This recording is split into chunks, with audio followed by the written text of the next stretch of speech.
Please, abinci on the beat.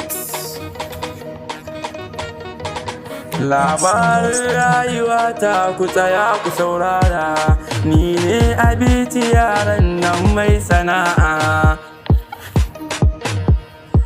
Tun ina ɗan ƙarami nake wannan sana'a, a kwana a tashi gashi na girma a cikinta. Akwai ƙalubale a rayuwata da na fuskanta. Ni ne abinci mai makiya sun fi dubu ne ɗari.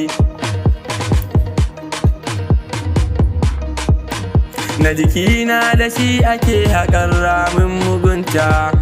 Tafiya na tafiya sai na fuskanta, sai na canza abokanai a rayuwata. Masoya na ku jajanta min dan na wahalta. Na kasance mai haƙuri a cikin al'umma. Haka ne, please, abinci. A kwana a tashi kuɗi na sun taru. Sun so ne idan mahassada sai dai su mutu. Sun so su gano cikin wani hali, sun manta wata ran sai labari. Adadin life cikin tsari, kuma gani na sa su tsari. Fara waka da sunan Allah ya ba mu sa'a, mun gama da sunan Allah ya ba mu sa'a.